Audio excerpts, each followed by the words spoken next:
राधे राधे राधे श्याम। देवशयनी पद्मा एकादशी व्रत कथा। आषाढ़ मास के शुक्ल पक्ष की एकादशी। धर्मराज युधिष्ठिर बोले कि हे भगवान, आषाढ़ मास के शुक्ल पक्ष की एकादशी का क्या नाम है और उस दिन कौन से देवता की पूजा होती है तथा उसकी विधि क्या है, सो विस्तार पूर्वक कहिए। श्री भगवान कृष्ण बोले कि राजन, एक समय नारद जी ने ब्रह्मा जी से यही प्रश्न पूछा था। तब ब्रह्मा जी बोले कि नारद, तुमने कलयुग जीवों के उद्धार के लिए सबसे उत्तम प्रश्न किया है, क्योंकि एकादशी का व्रत सब व्रतों में श्रेष्ठ होता है। इसके व्रत से समस्त पाप नष्ट हो जाते हैं। इस एकादशी का नाम पद्मा है। इसके व्रत करने से विष्णु भगवान प्रसन्न होते हैं। मैं एक पौराणिक कथा कहता हूँ, ध्यान पूर्वक सुनो। सूर्यवंशी माधांता नाम का एक राजा था। वह सत्यवादी, महान, प्रतापी और चक्रवर्ती था। वह अपनी प्रजा का पुत्र की तरह पालन करता था। इसकी समस्त प्रजा धन धान्य से परिपूर्ण थी और सदैव सुख पूर्वक रहती थी। उसके राज्य में कभी अकाल नहीं पड़ता था। एक समय राजा के राज्य में अकाल पड़ गया और प्रजा अन्न की कमी के कारण अत्यंत दुखी रहने लगी। राज्य में यज्ञ होने बंद हो गए। एक दिन प्रजा राजा के पास जाकर प्रार्थना करने लगी कि हे राजन, समस्त विश्व की सृष्टि का मुख्य कारण वर्षा है। इसी वर्षा के अभाव से राज्य में अकाल पड़ गया है और अकाल से प्रजा मर रही है। हे राजन, आप कोई ऐसा उपाय बतलाइए जिससे हम लोगों का दुख दूर हो। इस पर राजा माधांता बोले कि आप लोग ठीक कह रहे हैं। वर्षा न होने के कारण आप लोग बहुत दुखी हैं। राजा के पापों के कारण ही प्रजा को दुख भोगना पड़ता है। मैं बहुत सोच विचार कर रहा हूँ, फिर भी मुझे अपना कोई दोष नहीं दिखलाई दे रहा। आप लोगों के दुख को दूर करने के लिए मैं बहुत यत्न कर रहा हूँ। ऐसा कहकर राजा माधांता भगवान की पूजा कर कुछ मुख्य व्यक्तियों को साथ लेकर वन को चले गए।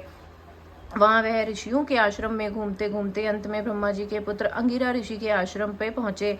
उस स्थान पर राजा रथ से उतरे और आश्रम में आए। वहां मुनि अभिनित्य कर्म से निवृत्त हुए थे कि राजा ने उनके सम्मुख प्रणाम किया और मुनि ने उनको आशीर्वाद दिया। फिर राजा से बोले कि हे राजन, आप इस स्थान पर कैसे पधारे हैं, सो कहिए। राजा बोले कि हे मनुष्य, मेरे राज्य में 3 साल से वर्षा नहीं हुई है। इससे अकाल पड़ गया है। प्रजा बहुत परेशान है, दुख भोग रही है। राजा के पापों के प्रभाव से ही प्रजा को कष्ट मिलता है, ऐसे शास्त्रों में लिखा है। मैं धर्म अनुसार राज्य करता हूँ, फिर यह अकाल कैसे पड़ गया, इसका मुझे अभी तक कोई पता नहीं लग पाया है। अब मैं आपके पास इसी संदेह की निवृत्ति के लिए आया हूँ। आप कृपा कर मेरे पास इस संदेह की निवृत्ति के लिए आया हूँ। आप कृपा कर मेरे इस संदेह को दूर कीजिए और प्रजा के कष्ट को दूर करने के लिए कोई उपाय बतलाइए। इस पर वह ऋषि बोले कि हे राजन, वह सतयुग सब युगों में श्रेष्ठ है। इसमें धर्म के चारों चरण सम्मिलित हैं। इस युग में केवल ब्राह्मणों को ही तपस्या करना तथा वेद पढ़ने का अधिकार है, परंतु आपके राज्य में एक शूद्र भी तपस्या कर रहा है। इस दोष के कारण राज्य में वर्षा नहीं हो रही है। यदि आप प्रजा का भला चाहते हैं तो उस शूद्र को मार दीजिए। इस पर राजा बोले कि हे मुनीश्वर, मैं उस निरपराध तपस्या करने वाले शूद्र को नहीं मार सकता। आप इस दोष से छूटने का कोई अन्य उपाय बतलाइए। तब ऋषि बोले कि हे राजन, यदि तुम ऐसा ही चाहते हो तो आषाढ़ मास के शुक्ल पक्ष की पद्मा नाम की एकादशी का विधि पूर्वक व्रत करो।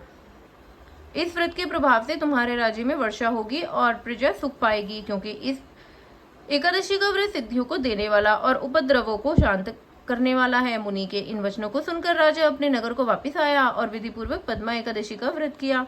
उस व्रत के प्रभाव से राज्य में वर्षा हुई और मनुष्य को सुख पहुंचा। इस एकादशी को देवशयनी एकादशी भी कहते हैं। इस व्रत के करने से विष्णु भगवान प्रसन्न होते हैं। अंततः मोक्ष की इच्छा करने वाले मनुष्यों को एकादशी का व्रत जरूर करना चाहिए। चतुर्मास मास व्रत भी इसी एकादशी के व्रत से शुरू किया जाता है। राधे कृष्ण।